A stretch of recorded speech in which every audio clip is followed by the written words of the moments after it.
Today, we absolutely delighted to have an eminent speaker, and possibly who is known to many people here. So maybe will not require a lot of introduction.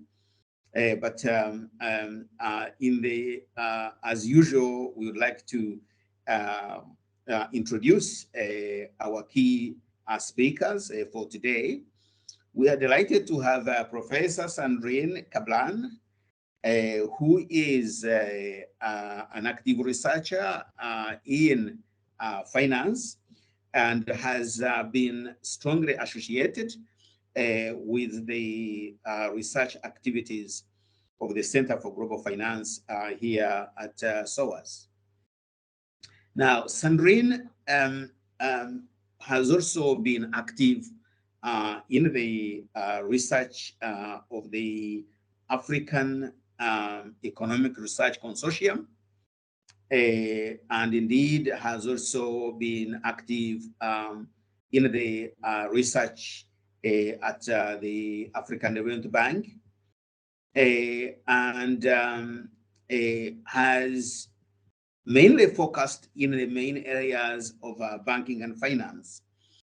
She's based at the University of East Paris, Créteil in France, but also teaches as an invited professor in the Côte d'Ivoire in Abidjan. Has also been active not only as a researcher, but also as a policy practitioner, having worked at the Central Bank of West African States, BSAIA, as an economist. Her work has included key areas like financial development and microfinance and bank efficiency, and most of her projects within the African Economic Research Consortium were on microfinance and efficiency in operations in many African countries. But she has now pushed on research into financial markets, financial inclusion, the link between commodity price fluctuations and the credit cycle, and also the new interesting areas of climate risk finance.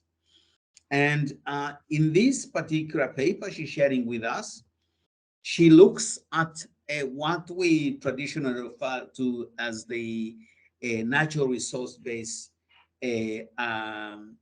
resource costs, the financial resource costs, and mainly looking at the way farmers access finance in resource-based countries, and whether this amounts to a financial resource cost. I know there are some people in the East audience who have been also working these areas, in particular Dr. Morakinyo Detutu at the Alafubra University. But this is an increasing area, and especially as it blends together areas of environmental, economics, climate risk, and traditional banking studies. So, Sandrine, we are most delighted to have you here. I'd like to invite you now to present your work. Let's give a hand of applause to Sandrine to take up the floor. The floor is yours.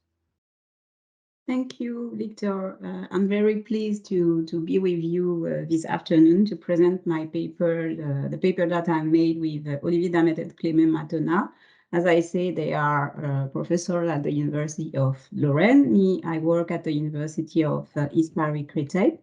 So this paper is related to the resource curves. So as Victor has mentioned it, the resource curve is a phenomenon that characterizes countries rich in natural resource, but which display a very low level of growth, which are performing very badly.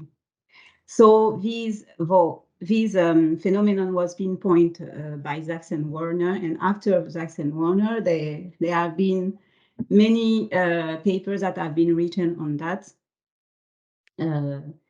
And recently, the 10 previous years, there have been a kind of renewal of this literature, which emphasized the role played by the financial sector. And so a new concept which is related to the resource curve occurred, which is the financial resource curve. And the idea is that in resource curve countries, fewer loans are distributed by banks, which leads to a very low level of intermediation of banks, and which at the end of the day lead to a low level of financial development. So Beck was the first one to explain what financial resource curve is, and to pinpoint this channel of the resource curve, which goes through the financial sector. And after him, there have been several papers that have been made, papers written by Mlashila and Ouedraogo, Kinda et al., Titi et al., Kablan et al.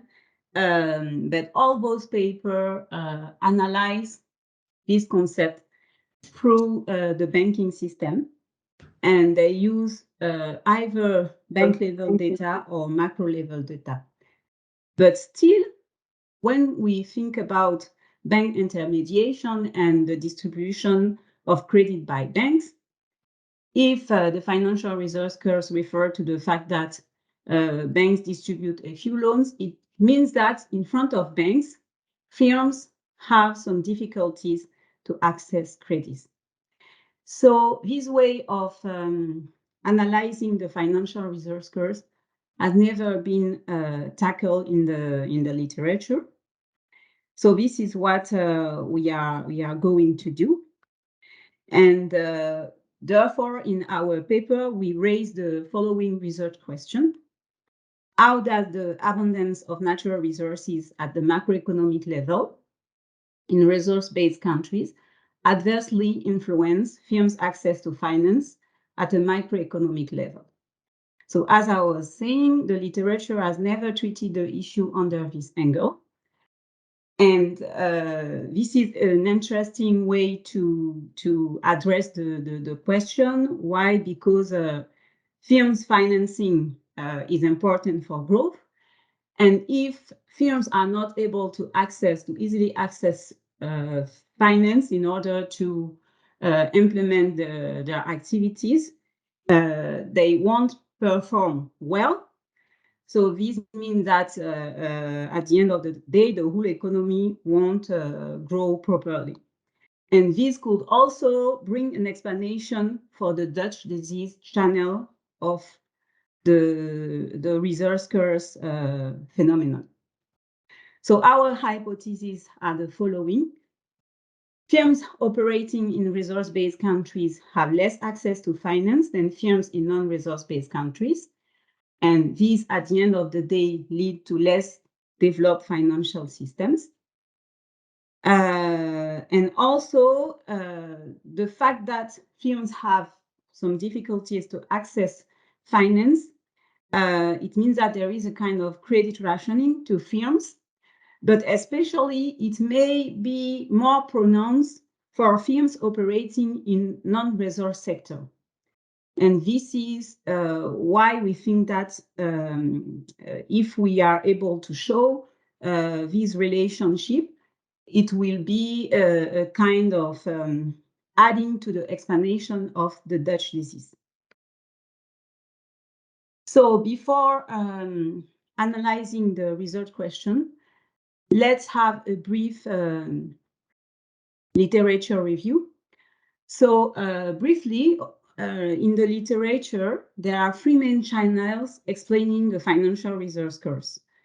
The first one is the role of institutions. The second one is the fragility of the banking system. And the third one, is the supply constraint. So I'm going to explain each of these channels. The first channel, the role of institutions, says that when the financial reserves curves occur, when institutions are weak. Because when institutions are weak, it occurs in the following way. Contracts are not enforced, they are not respected. And because of that, people save and invest.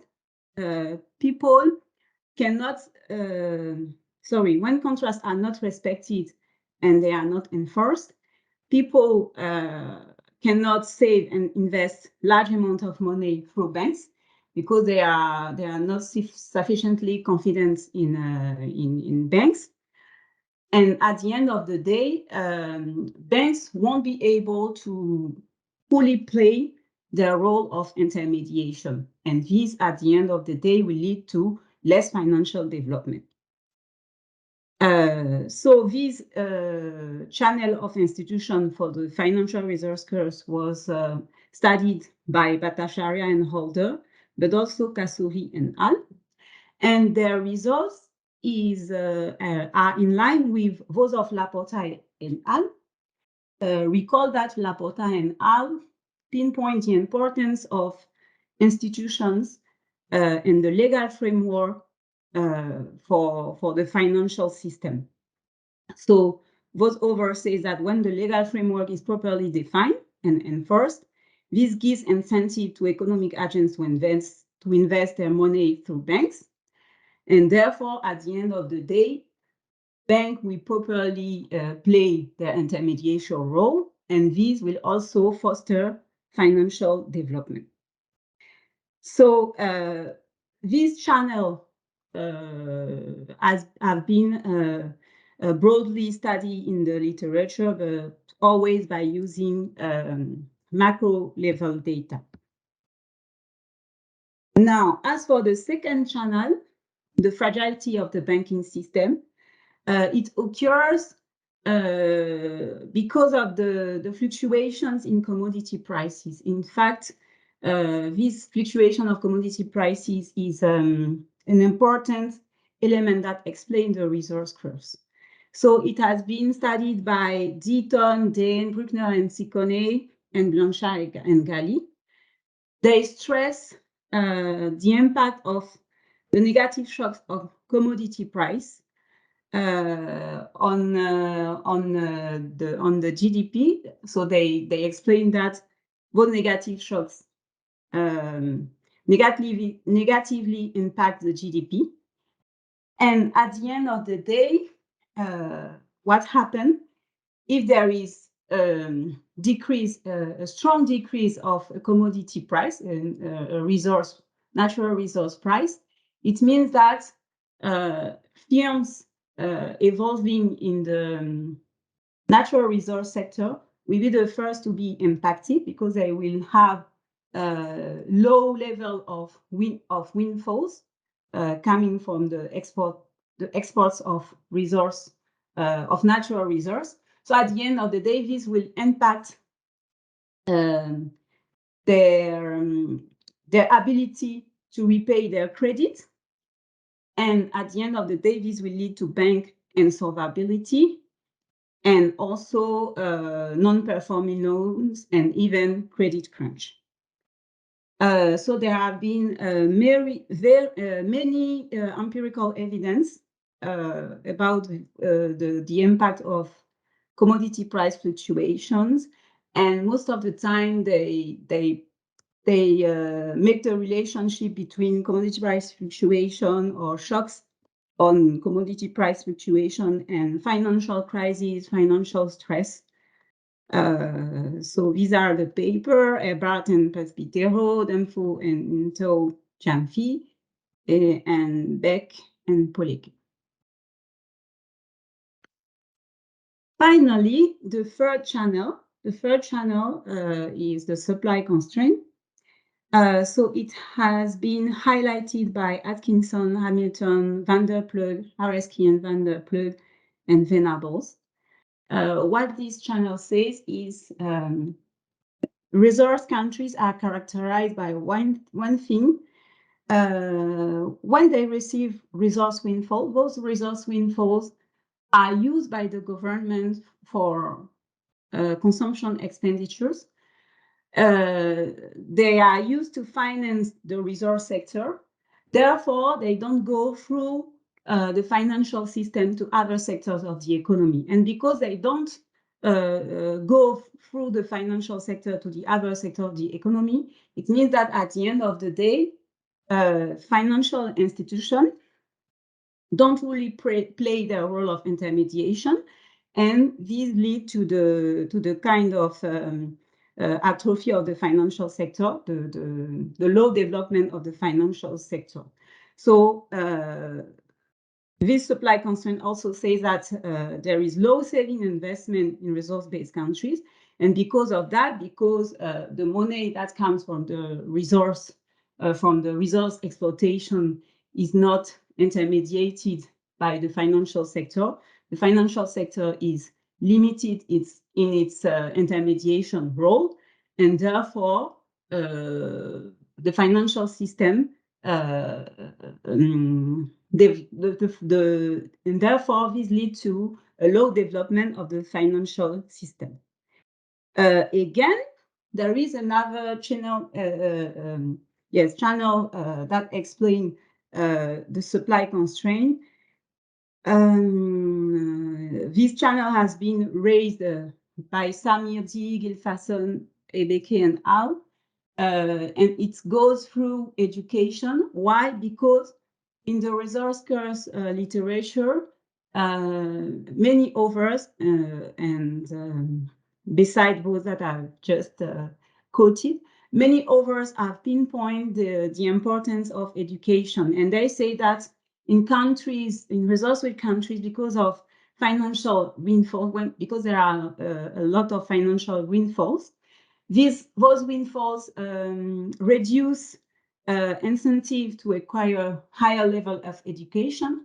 So this means that at the end of the day, bank employees will have low qualification, and this will also impact the expertise of banks employees, and also the way bank in resource-based country will play their role of intermediary in the economy. I mean, their expertise can be reduced by the low level of education, the low qualification. So these are the three channels, the main channels that are mentioned in the literature for explaining the financial resource curves. Now, what is interesting to do is to look at some descriptive statistics. So we first make a scatter plot between energy rents and credit line. So here we represent the relationship between energy rents, which is, in fact, we first focus on energy rents, but after we broaden our analysis to other natural resources. But for a first insight, we look at energy rents because it is the most studied natural resource when we talk about the resource curves.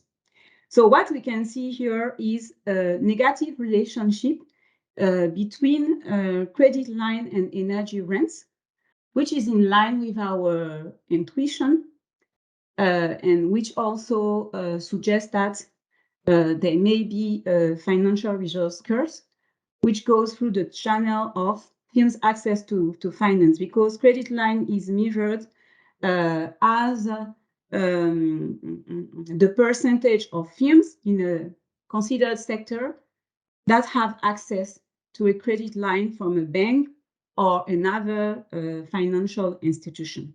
And what we can see here is that it is the relationship between credit line and energy rents is negative. Other descriptive statistics are related to mean comparison test between firms' access to finance and energy rents. So we choose two thresholds to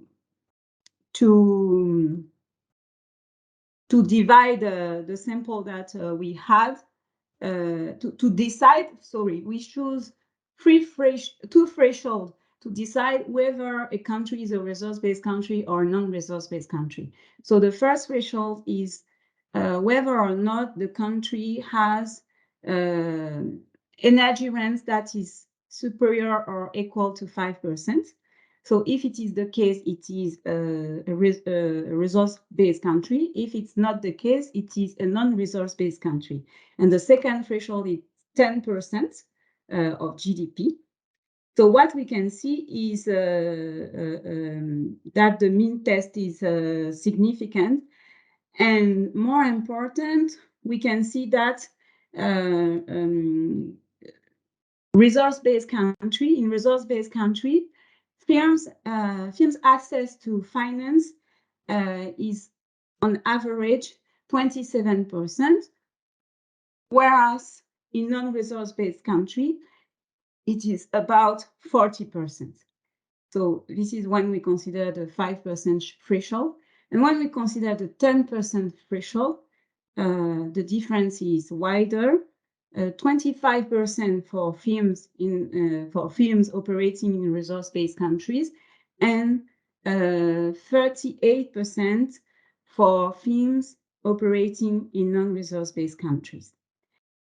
So at the end of the day, this means that this statistic also goes in line with our intuition. So we are going now. What we are going to do is to make our empirical analysis.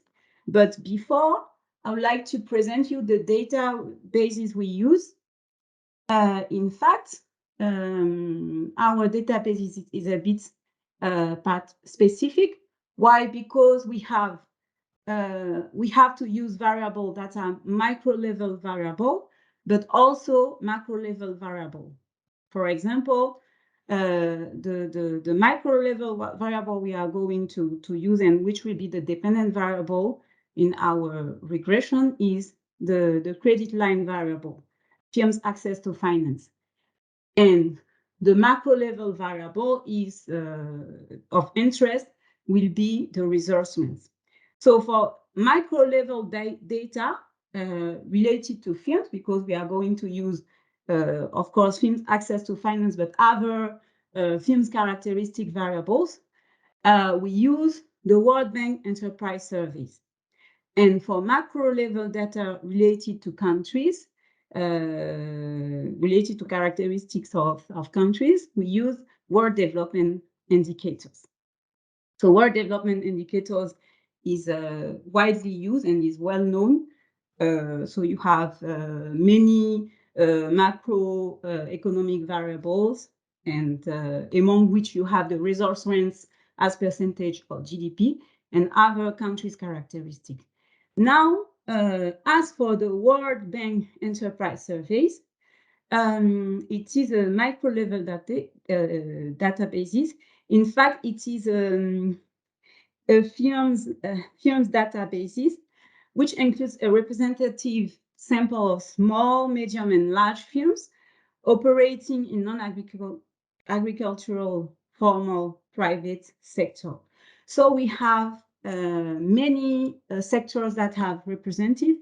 Here I have just put the beginning and the end of the table. I couldn't put all of the table, but just to show you that you have diverse sectors that are represented in these surveys, in these enterprise surveys.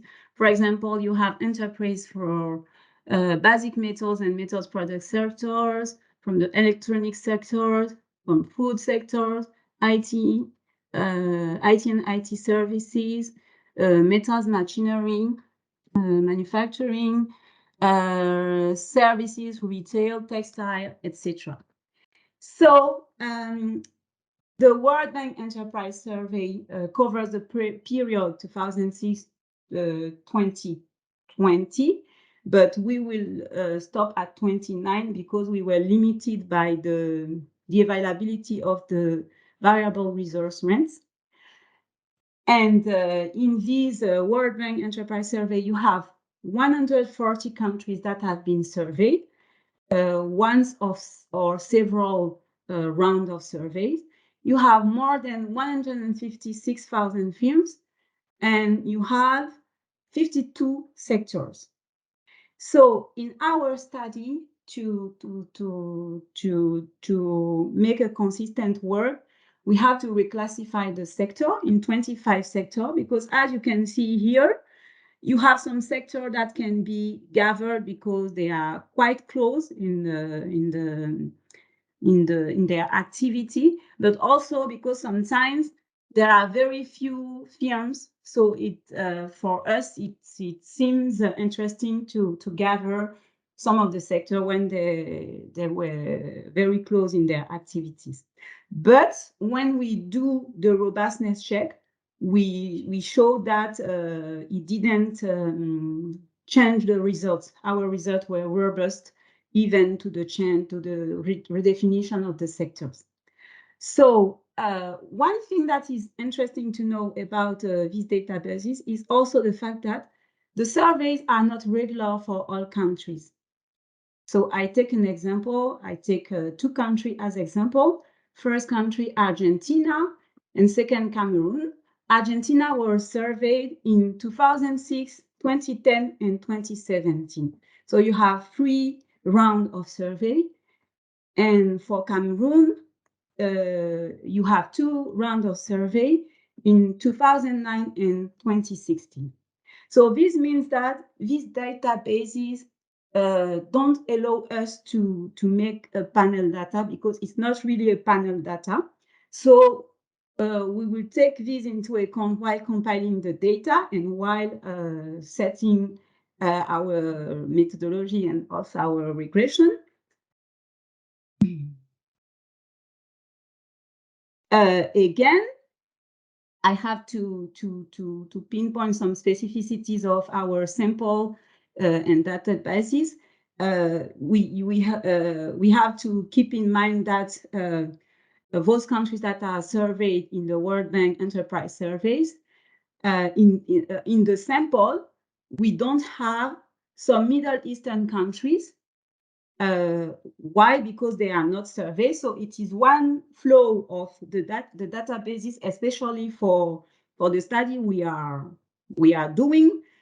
But we also have some resource-rich country, and especially among those resource-rich country, we have country from the Middle East, Egypt, Iraq, Tunisia, but also big oil exporting countries like Venezuela, Brazil, and Kazakhstan. So for the analysis for each surveyed year, we calculate resource rents at T-1, which is the year preceding the surveyed year, given that firms' access to finance is measured at year T. This is to take into account the issue of endogeneity, and because we think that resource rents affect firms' access, but because of endogeneity issue, it's better to lag the resource rents. Now we can go to the econometric methodology that we set to treat this research issue. So, as I say, the structure of our databases doesn't allow for dynamic panel. So we will use ordinary least square on the sector level. Again, I have to make some precision. In the World Bank Enterprise Survey, you have data on the firm level. But first, we are going to implement our regression on the sector level. Why? Because we want to be in line with the literature, because Rajan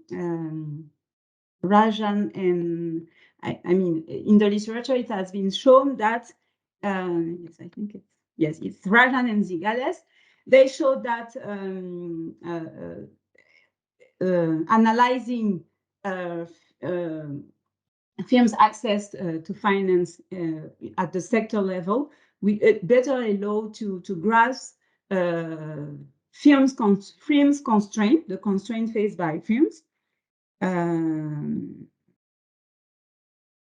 Yes, so yes, it allows to better capture financing constraints, and because of that, we will first set our analysis on the sector level, but we will also make some robustness check at the firm level. So to present our model, we have the following. We regress credit line at the sector level on energy rents. We will also include in our regression microeconomic control variable, but also macroeconomic control variable.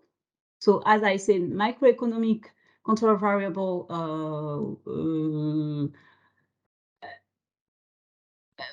are for sector G in survey year T, and macroeconomic control variable are for country I at years T minus 1 preceding the survey. And we add some dummy variable related to time, sector, and country to take into account the issue of heterogeneity. Now, yes. So for the credit line variable, I have to better explain so that you will better understand. The credit line variable appears in the World Bank Enterprise Survey as a dummy variable because the survey is the data in the survey is the answer to the question: does the firm receive a credit line from a bank or a financial institution? And the firm answer yes or no. So it's a dummy variable. But as we draw the regression on the sector level, we calculate for a given sector the percentage of firms that receive a credit line. So in this regression, we have the percentage of firms in sector J for country I that declare having a line of credit or a loan from a bank or another financial institution in survey year T.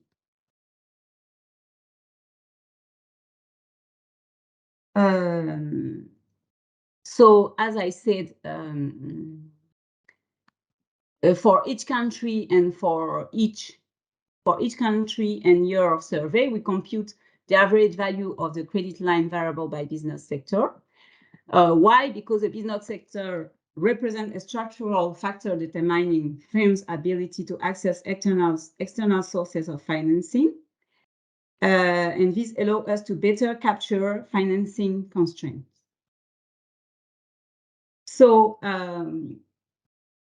I talk about macroeconomic variable and microeconomic variable that are added in order to take into account the some country characteristics, but also some firms characteristics. So here are the main macroeconomic variable that we have tested. They are consistent with the literature, the GDP per capita, the population, trade openness, term of trade, because all those variables are variables that are studied in the reserves curves.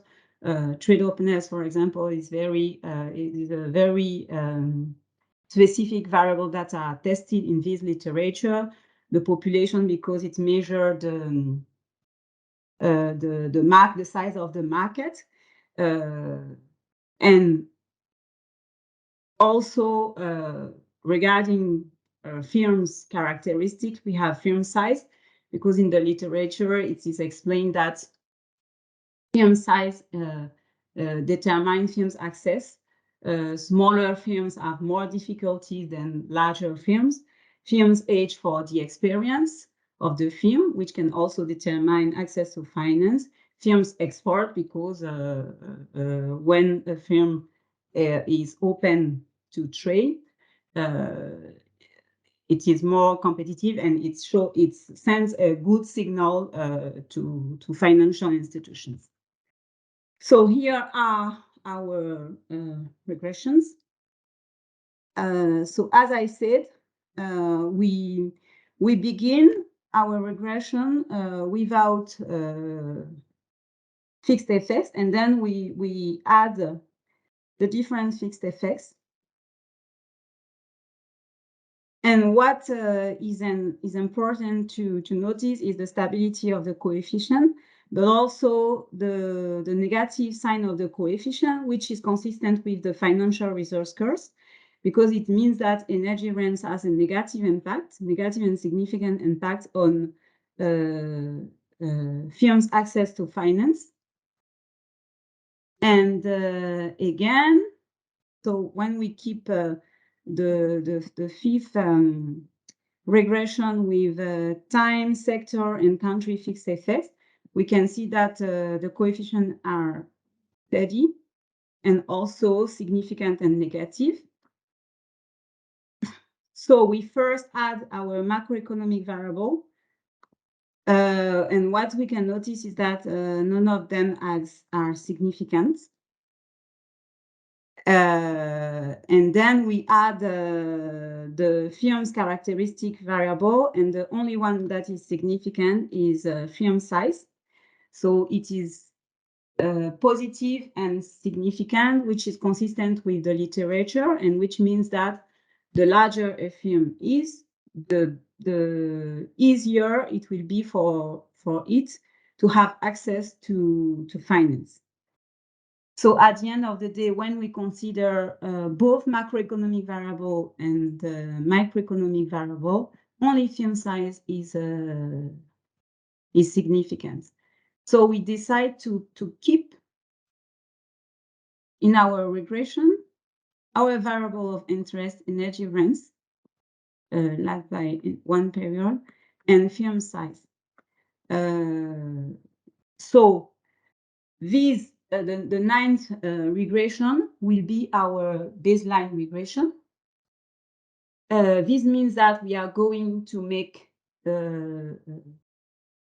some robustness check and also test related to heterogeneity test. Sorry. And we will also use this baseline regression to test the transmission channels that we have mentioned in the introduction, the literature review. So the idea now is to test the strength of our results. As you know, it's a new channel for explaining financial resource curves that we are stressing, we are highlighting. So it's important to see whether it's strong to every robustness check, to every robustness check that we can imagine. So we have done a lot of robustness check. So the first one is testing for additional macroeconomic and microeconomic variables. So again, we are going to look in the literature related to the resource curves, the financial resource curves, and test all those variables that have been empirically tested, which are supposed to have an impact on firms' access to finance and the relationship between firms' access and resource rents. So they are the GDP per capita growth, the foreign direct investment, aid, government expenditure, gross fixed capital formation, domestic saving, financial openness, inflation, Herfindahl productive structure, export concentration, volatility, energy rents. So when we test all those variables, only the GDP per capita growth and the foreign direct investment are significantly correlated with the credit variable, the signs are negative, which is consistent with the financial reserves curve. We also made the same test with all microeconomic variables that we thought was relevant for our robustness check. So we test firm sales, total cost, sales out of cost, and foreign ownerships. And this is the table here. For macroeconomic variable, I didn't display the table because it's too wide, but for you to see how we proceed, I showed the table related to microeconomic control variable. So we keep our baseline regression, as I said, and we test one by one the additional microeconomic variables, so firm sale, firm total cost, firm cost out of sales, firm foreign ownership.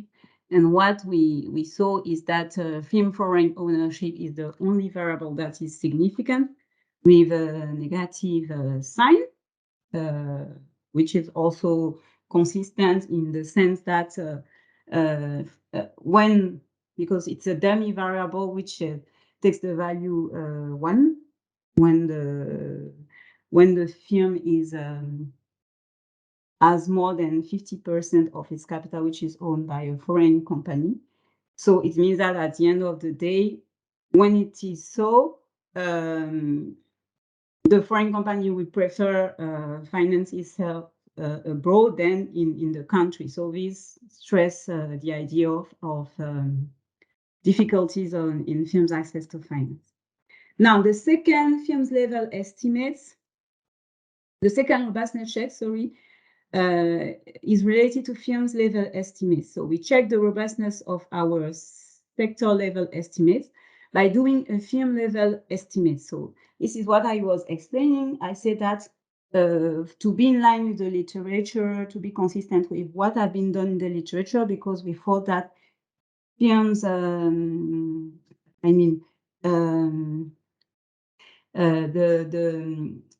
specificity of the sector in constraints that are faced by firms are more apprehended through the sector level, but it is also interesting to test our relationship, our financial curve relationship at the firm level. So this time, the variable credit line is a dummy variable, which takes the value 1 when the considered firm has access to finance, and 0 when it doesn't. And because of that, we will use a probit and logit model. So we will relate this dummy variable, the occurrence of the fact that a firm has access to a credit line or not, to energy rents, to firm size, and to time, sector, and country dummy. So this means that we keep our baseline regression. So this is the result. We find significant and negative coefficient, which are still consistent with the financial reserves curves. And again, firm size is also significant and positive, so still consistent with the previous results. Now, the third robustness check are related to alternative measures for dependent and interest variable. So the idea here is to say, okay, when we consider the financial reserves curves, we are saying that firms have difficulties to finance their activities through external finance, external source of finance. Now we can test the same idea, but using a reverse variable, if I may express myself like this.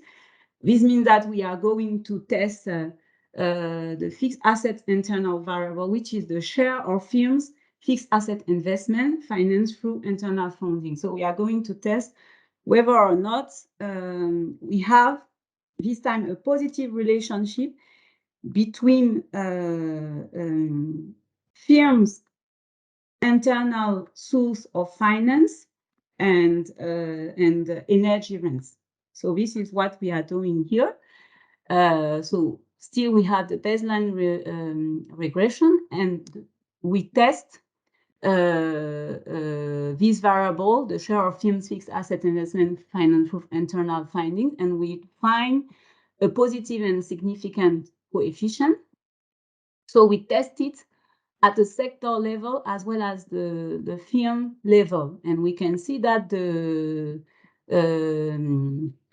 coefficients are significant, and so this significant and positive, which confirms our previous results of financial reserves curve, because this means that firms in reserves-based country tend to finance their activity and their investment more by using more internal source of financing. Now, the fourth robustness check, we use alternative measure of energy rents. So in the previous regression, we just lag the variable energy rents. So here, what we are going to do is to use an average of these variables. So between t-2 and t-1, between t-3 and t-1, the lag variable, but with a time varying weight, which means that we will weight the share of total energy, because in the variable energy, I forgot to tell you, you have oil, natural gas, and coal. So here we make time varying weights throughout the period, and also the energy rents with fixed weights, which means that we will calculate the share of each of these energy resources, oil, gas, and coal. We will use the fixed share of oil, gas, or coal, calculated over the studied period, which is 2003-29. And all these definition of energy rents are robust to the financial resource curves we test. Now, accounting for alternative samples, outlier, and placebo test. So we try to test this negative relationship between firms' access to finance and energy rents with an alternative sample. Why? Because in the World Bank Enterprise Survey, I explained that not all countries are surveyed the same number of times, because some are surveyed twice, some are surveyed 3 times, 4 times. So what we are going to do is to see whether or not, if we eliminate those countries that are surveyed only once, and we keep those that are surveyed twice, 3 times, or 4 times, we have the same results, and we find the same results, which shows the robustness of our results, of our previous results. We also test for outliers by using the logarithm of the energy rents variable. We remove from our sample observation of the energy rent variables above 50% and then above 40% of GDP, the year preceding the survey year T. We also test outliers by removing from our sample observations of the credit line variable equal to 100%. And we also made a robust regression model based on the weighted least square estimator.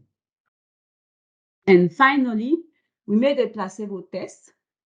That is, we re-estimate our model with only non-resource-based country. So this was to see whether or not we had not spurious correlation, and therefore we only keep in our sample observation with energy rents below 3%, and respectively 5% of GDP, and we find that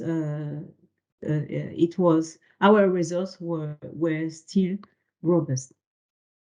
Now we are going to make some heterogeneity tests, but also some non-linearity tests.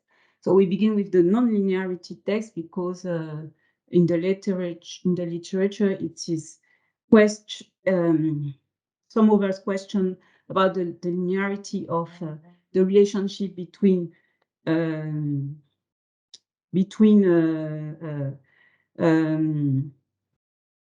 how can I say it?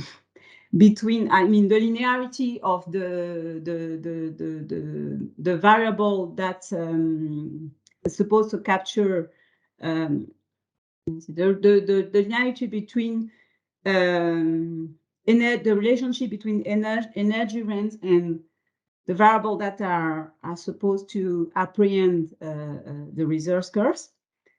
Whether it's a financial variable or a macroeconomic variable, or the GDP growth. And so this is what we are going to do here. So we test it first by introducing the square of energy rents. And as you can see, it is not significant. So this means that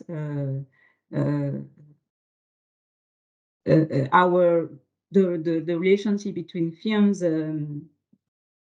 access to finance and energy rents is linear. There is no it is not relevant to consider a square relationship, turning the change of the sign of the relationship at a period of the time.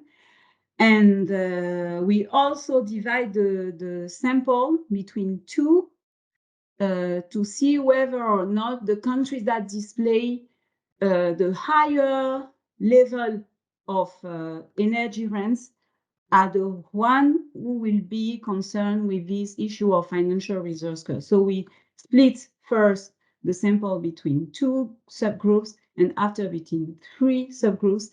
And what we see is that the subgroup of country with the highest level of resource rents display these resource curves relationship. I mean, the relationship. I mean, the negative coefficient, which shows the financial resource curves. Now, what is important to test here is the fact that when we talk about natural resources, we have several types of natural resources. So for we begin our analysis by focusing on energy rents, but we also have mineral rents. So we test if the negative relationship stands with energy and mineral rents, and we see that it is the case. And then after we disentangle the three types of energy resources, oil, gas, and coal, and what we see is just a negative coefficient with oil and gas, but not with coal. negative and significant coefficient with oil and gas, but not with coal. And then finally, the last heterogeneity test, we look at sectoral differences in the effect of energy rents. And we think that with this test, we are going to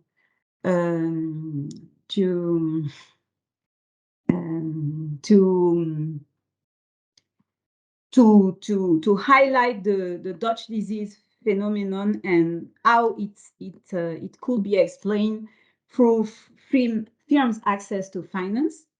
Why? Because here, what we are going to do is to divide our sample between two subgroups. One subgroup.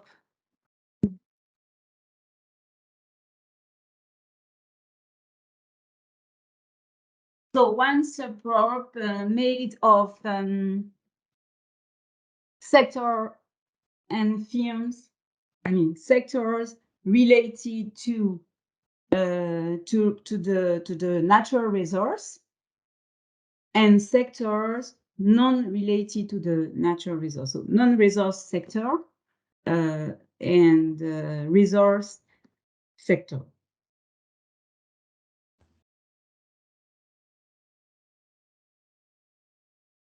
So when we do that, yes, when we do that, we can see that we have the negative coefficient that appear with energy rents of firms. With the variable energy rents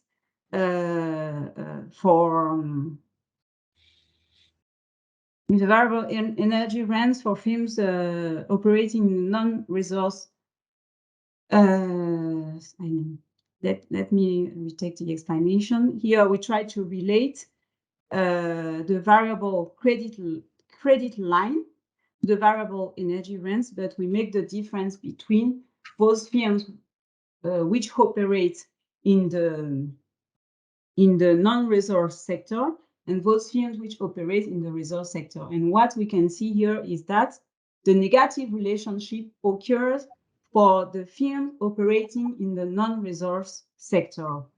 So this means at the end of the day that it is a part of explanation of the Dutch disease, because the Dutch disease says that when there is resource scarce, of course, there is an appreciation of the exchange rate because of the rise of the price, and at the end of the day, this will lead to the atrophy of sectors that are not related to the natural resource. And here we can see that this atrophy can also be explained by the fact that the firms that operate in the sector that are not related to the resource, to the natural resource, have more difficulties to access finance than firms that operate in the sectors related to the natural resource. Okay, so now that we have made all these batteries of tests, of robustness tests, we are going to analyze if the transmission channels that have been raised in the literature review are also evidence in our empirical analysis. So we try to investigate those transmission channels. We say that those channels were the quality of institutions. Here, the quality of institutions is going to be grasped by policy2, the policy2 variable. Second, we use a second channel, the supply constraint channel. We use the financial development index. And the fragility of the banking sector, we use the Z-score. So here, the model is estimated only for countries with a value of the transmission channel variable below or equal its sample median the year preceding survey year T. Why? Because we want to test whether or not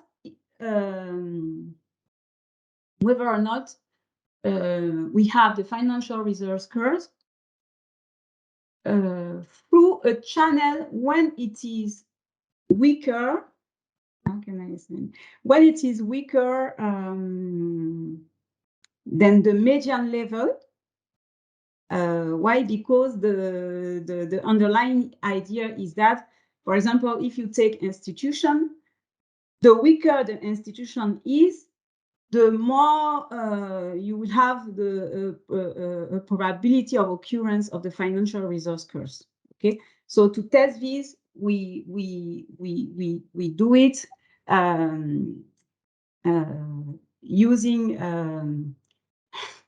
using the median of the value of the transmission channel.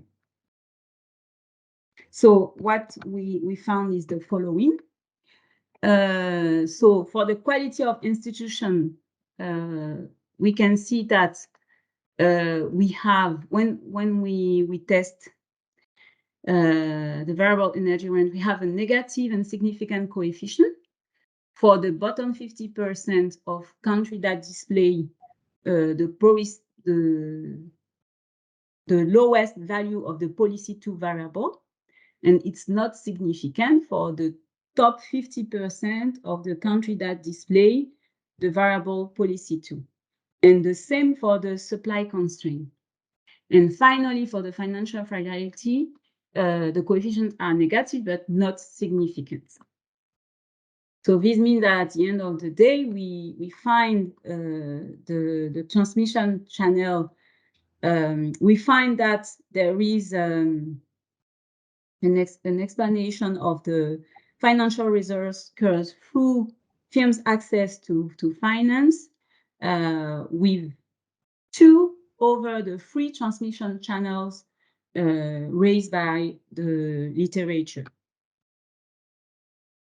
So this is the end of our analysis. So as I say, we investigate a new channel for the financial reserves curves. These new channels is firms' access to finance. Our baseline estimates suggest that in an increase of 1% of resource rents lead to a decline in firms' access to finance of 0.5%. And again, because the channel was a new one, we pay attention to make a battery of robustness tests, which we try to verify if our baseline regression was robust to several robustness check, the sample outliers. We test issues of heterogeneity and so on. And we saw that the result is robust at the firms level, at the sector level. It is robust at a large number of macro and microeconomic variables, robust to alternative measure of firms' access to finance and resource rents. It is also robust to alternative samples composition and outliers. So we think that it's a quite robust results. And because of that, we think that we provide an additional insight. We also provide an additional insight for the Dutch disease, as I said, through firms' access to finance. We show that this atrophy of sectors that are not related to the resource, to the natural resource exploitation is appear because firms that operate in this sector have more difficulties to access finance than other firms operating in the sector related to natural resource. Now we also check the fact that we have 2 or 3 channels namely quality of institutions and financial development that are at work in the financial resource curves when considering firms' access to finance. And all our results lead us to make policy recommendations. Of course, because we have tested the validity of the quality of institution, we think that it's important for policymaker, for the financial authority to enforce contracts. Why? Because it will help optimize the financial intermediation function of the financial system. And in addition, whenever we talk about receipts to solve or to dampen the issue of resource curves, we think about sovereign wealth funds. And here we think that these sovereign wealth funds would be used. Part of the money coming from the investment in the sovereign wealth fund could be used for the financing of small and medium-sized enterprises that operate in non-resource sectors. Why? Because those firms are the most subject to difficulties in accessing finance. So it could be an interesting way to solve the problem. And in addition to that, it could be interesting to also implement a credit reporting system for both small and medium-sized firms that operate in non-resource sector, because these will help reducing the information asymmetry faced by banks. And this will foster banks in resource-based country to lend money to these firms. So this is the end of my presentation. Thank you for your listening. And I hope that I will have some comments and also some questions in order to enrich the paper. Thank you. Yeah, so thank you so much, Sandrine. Absolutely exciting piece of work, work in progress, but already it's so attractive, so important, and we know that the natural resource curves, this has been studied in the literature very well, and it opens up some interesting avenues in the sense that much of the work has been, recent work which reviewed competently has been on banks. And my own work with the Morakinho shows that the natural resource curves has a very negative impact on bank productivity. Now, this work basically is strongly motivated. It pushes the research one extra dimension and looks actually at how firms, the impact on firms, the natural resource curves. It can never be a natural resource blessing, because basically access by firms to finance is very much curtailed. The paper has high quality elements, both in the motivation, the literature, the way you review the literature quite competently and identify gaps, and then devising plausible methodologies and high quality data to investigation, and cover absolutely interesting new findings. And then you cap it all by actually putting across some policy proposals based on the findings that you uncover. A great piece of work. Thank you very much. Now, as usual, these seminars provide us an opportunity of commenting on this work, of even suggesting extensions. I can see many, many plausible, interesting extensions, of this work.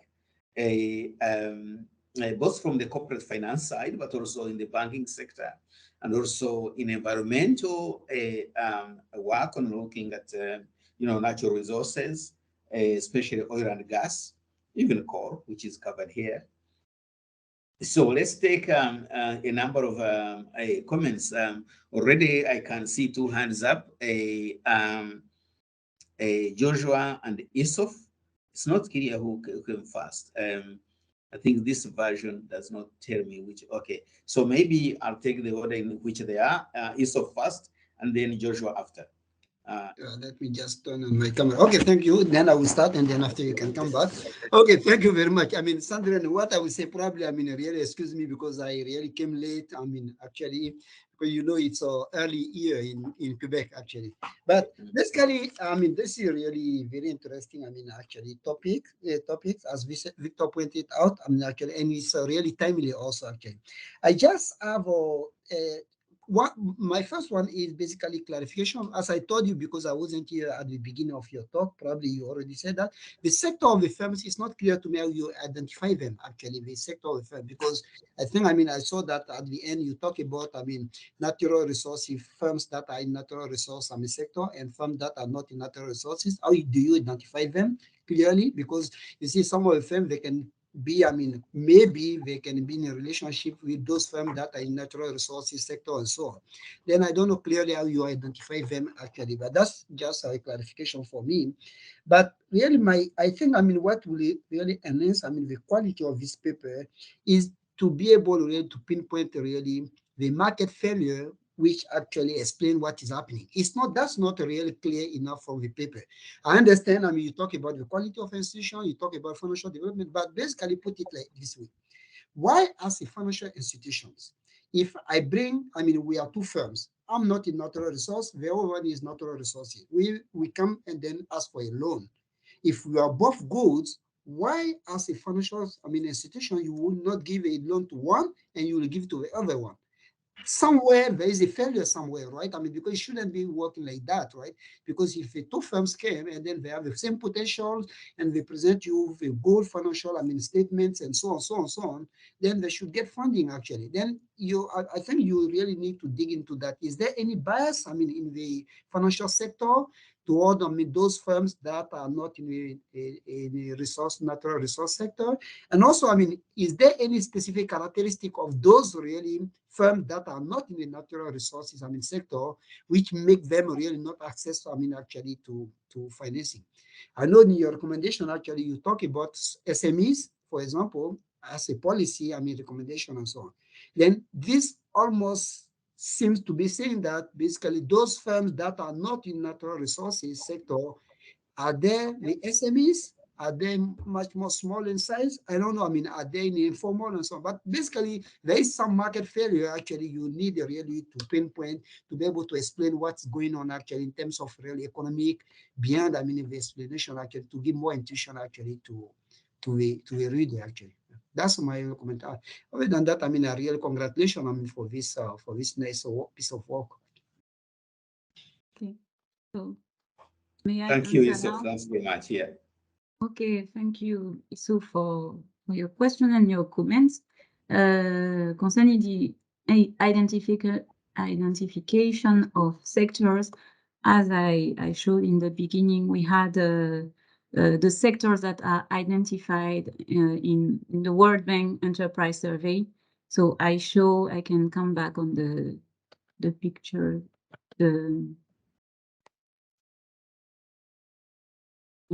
I show.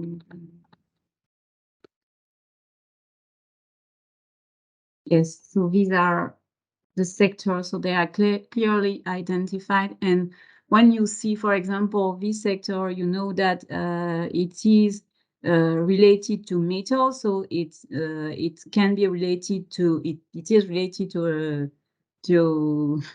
minerals. So we try to identify those sector by this way, because we have the sector and we know that in these sectors a natural resource is used or not. So this is how we deal with that. In the World Bank Enterprise Survey, it's well identified. Now, concerning firms' access to the financial sector, why the financial sector will give loan to firms that operate in a resource sector and not to a firm that operate in non-resource sector. It's because for those countries that are characterized by, for those countries that are resource-based countries, I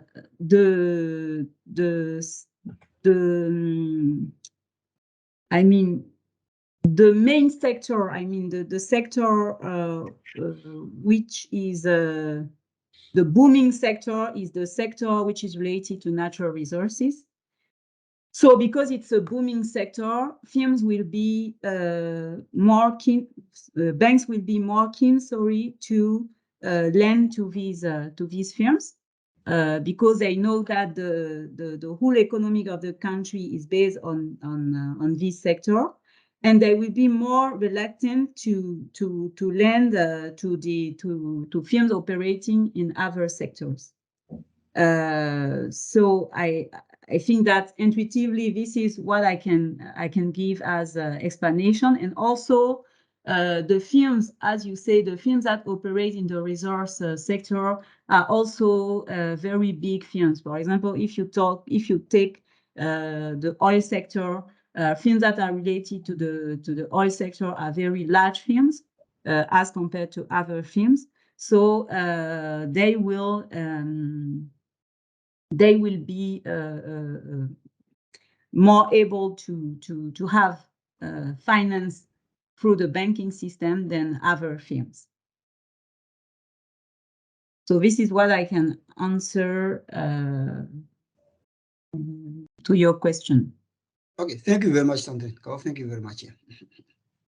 Yeah, thank you, Sandrine. I think your answer makes a lot of sense, very highly, plausible. Josh. Okay, Victor, can you hear me now? Are you able to not? Can you hear me? Yeah, yes, I can hear Yes. you now. Yeah. Okay, all right. Okay, thank you, Victor and Sandrine. Thank you for the presentation. I think it's a very interesting piece of work. I think you only have to check the use of the term financial resource cares. It's actually different from natural resource cares, but I see that you are using energy rent. So this is really natural resource cares. Financial resource cares will be abundant of foreign capital flows with a low productivity. So just be careful the use of the term. Somewhere in your recommendation, you talked about sovereign wealth funds. So I would expect that if the natural resource is impacting, of course, adversely on the banking sector, but you are setting up sovereign wealth funds to help with the intermediation process, especially supporting SMEs, of course, then that is the focus. But you talked about helping non-resource sectors rather. I thought this should rather be the other way around. That, of course, if due to abundance of natural resource, it's impacting adversely on the banking sector and therefore limiting access to finance, then we can have an alternative arrangement where the resources from natural, the financial resources, if you like, or funds from natural resources are channeled through sovereign wealth funds to still support the productive sectors. I think it's because of the nature of the data. That's why, of course, you're using just access to credit. But there are other measures of banking sector development. The fact that there's limited access does not necessarily mean there's a low banking sector development. What about deposit to GDP? What about total assets, banking assets to GDP? These are all measures of banking sector development. I wanted to find out the export data. Is it a dummy variable? Because I saw export concentration. Is it export to total sales Or what is it? Or is it export intensity? Or is just whether they export or not? Thank you. Okay. Thanks, Josh. Thank you. Okay, yes, here I refer to the financial reserves curves as it is mentioned by Beck, because Beck, Thorsten Beck, I think use these free words to highlight the issue of the fact that we have reserve curves, but these reserve curves is more is more explained by the financial sector. I mean the low development of the financial sector. This is how we explain that. But I think that it is also in line with what you have said, because when we talk about financial resource curves with country-rich resource curves, it means that sometimes we will have large inflows of money when you have boom in commodity prices. So I think that we can also use these three words to express this idea. Now, as for sovereign wealth funds, my idea was to be more specific in the use of the yields provided by sovereign wealth funds, because the idea, what I know with resource-rich country, the idea of making a sovereign wealth funds is to allow the future generation to gain benefits from the present windfalls coming from the resource, the exploitation of the resource. But the thing is that if the financial or the authority government see that there is this problem of Dutch disease, as we have pinpointed, in the sense that some firms, and especially firms related to non-resource sector, have difficulties to have money. There is a kind of credit rationing. They can make a policy using the money coming from the investment of the sovereign wealth fund and use this money to lend money, especially to these small and medium enterprises. This is what I try to give as a policy recommendation. Now, the export variables related to firms was, I didn't catch very well what you mean by this variable, but I use one variable related to export to take into account firms that export. And again, it appears in the enterprise, in the World Bank Enterprise Survey, where the firm is asked whether she's an exporting firm or not. And this is the variable that I use. Thank you. All right, thank you. Thank you, Josh, and thank you, Sandrine. Yeah, I think a couple of ideas as we exchange views on this. I think I like the way Josh put across the idea of sovereign wealth fund, and of course the response by Sandrine. I think there is an aspect in the finance literature, especially with firms' access to finance, through the growth cycle of the firm, that initially, especially for startups, banks are not so much interested in financing or providing credit some of these firms for at least within the first 3 years of establishment. That is the value of death. Most of the firms die young within the first 3 years because of lack of financing.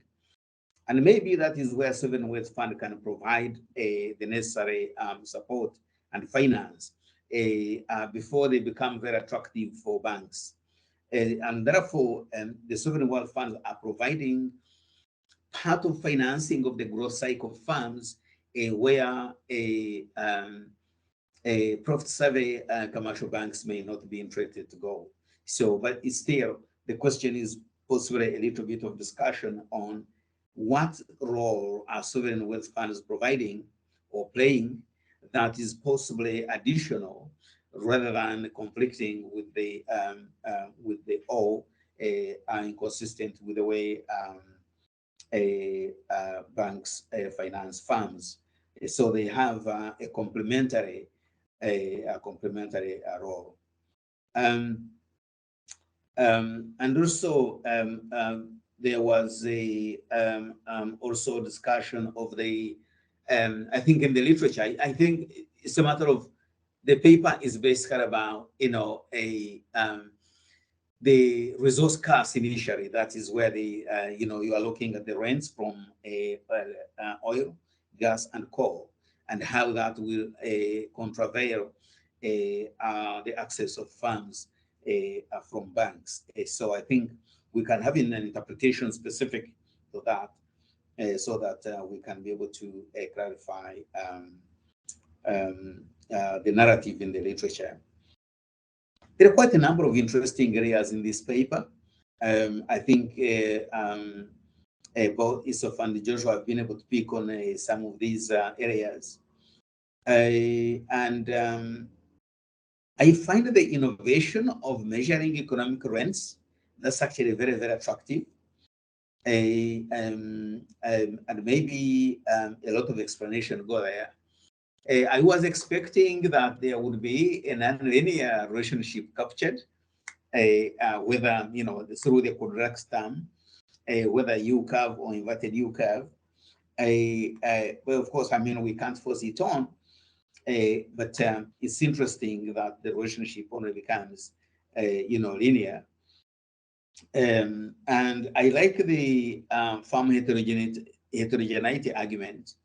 And maybe that's the one we can explore a little bit further to see whether it can translate into policy implications. Why is it small farms? Is it large farms, medium farms? Is it farms because there is age? Age is measured in this. Is it farms within the first 3 years of growth? This would be my wishful thinking. That would be my preferred finding, because basically it goes into this argument that farm access is tricky, especially where they are funded by banks, because banks shy away from farms at various levels of their growth cycle. They become attractive to banks. Farms become attractive to banks beyond a certain age, especially in terms of size, medium and large farms, but not small farms. And so the rents from the energy rents could be used to fill in that gap of the financing cycle for farms. It's not clear to me why there are no prices in the analysis, or did I miss something? Because in finance and also broadly in economics, the price signals are very important. I'm thinking about the prices for access to finance. So in the domestic economy, that's the interest rates. And so there will be variations in interest rates. The cost of capital, basically, is the cost of access to finance has a cost. Okay, given we know the costs a basis for exclusion or why firms may not be able to get access, maybe interest rate variable or the cost of finance or the cost of loans, and whether it was put in and thrown out because it could not offer an explanation, I don't know, but maybe there will be a comment on costs, domestic costs.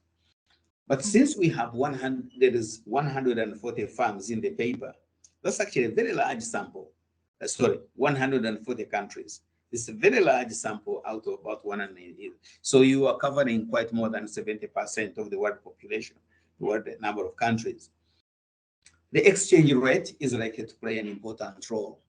A variation in the exchange rate and important, or did you find that once you have in exports and exchange rates maybe they're highly correlated and they wash out, but the exchange rate might be an important, or it may not in some of the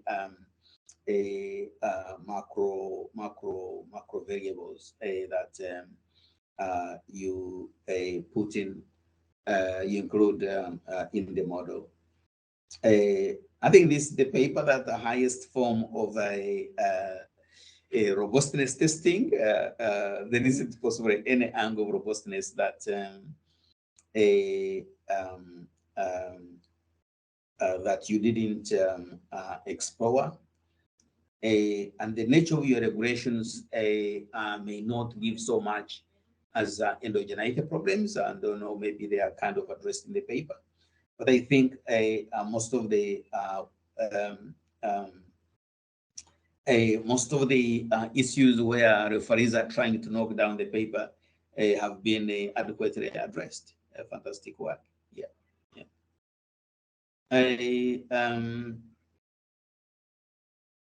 Yeah. Okay. Yeah.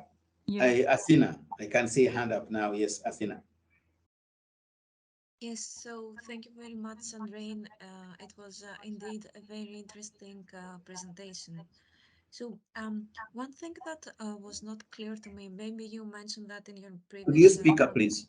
Yeah. Yeah, sure. Yeah. So one thing that has not been very clear to me, maybe you mentioned it in your previous answers and I didn't get that, is that did you actually find any cross-sectoral variability at this negative relationship between access to finance and energy rent? So, for example, firms operating at certain sectors facing higher difficulties in this rather than others? In fact, the only difference in sector we made is sectors related to resource, to natural resource, and sector not related to natural resource. Otherwise, we didn't try to see, for example, sectors in the services or sectors more in manufacturing sector. We didn't disentangle for this subgroup of sector. We just make the difference between the sector that are related to the resource, the natural resources, and the sector that are not related to natural resources. But it could be something that we can do just to also check.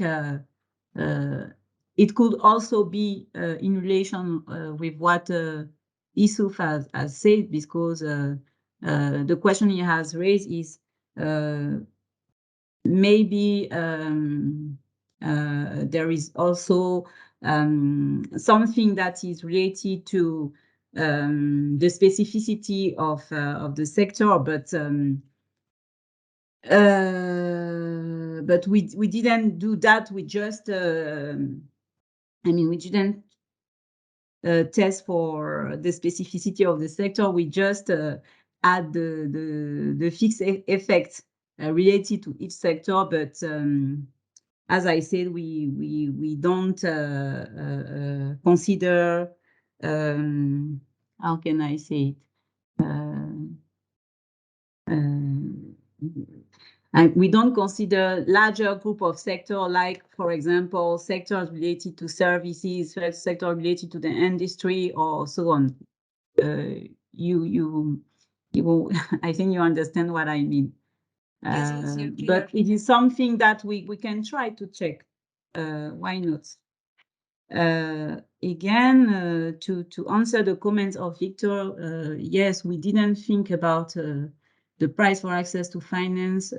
Yes, because we relate on the literature or films access to finance, and I think that best of my knowledge, I think that there wasn't such a variable. But and also in the World Bank Enterprise Survey, where we choose all the film related variable, film characteristics, the variable related to film characteristics, there were no price for access to finance. But we can also try, because we can have the interest rate, which is a macro level variable, and we can test it. Yes, we can also do that.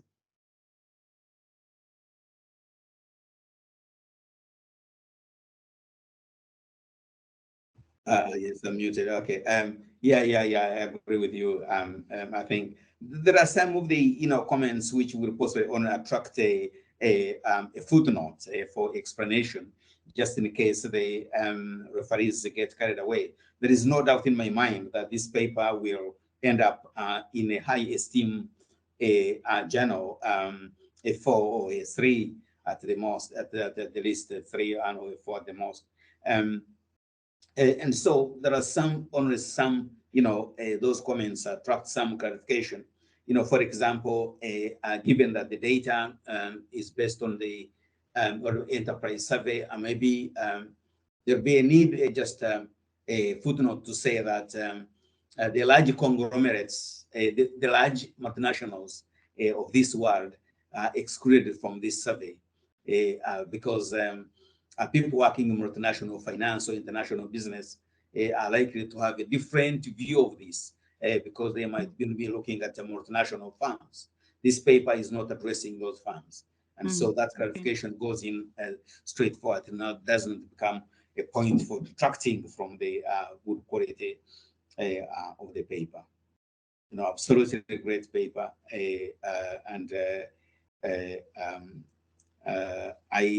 Let me see whether there is any information in the chart. No, and any hands raised?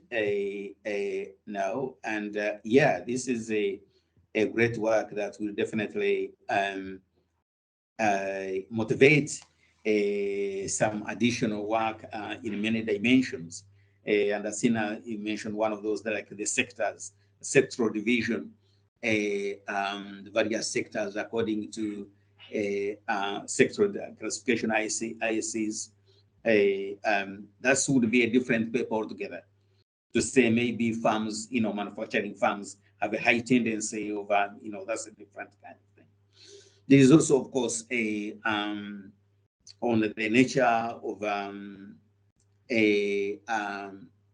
since this is for financing fixed capital, as one of your indigenous variable are trying to explain, financing of fixed capital, there may be the nature of the funds, whether they are reversible, irreversible investment, but that's again a different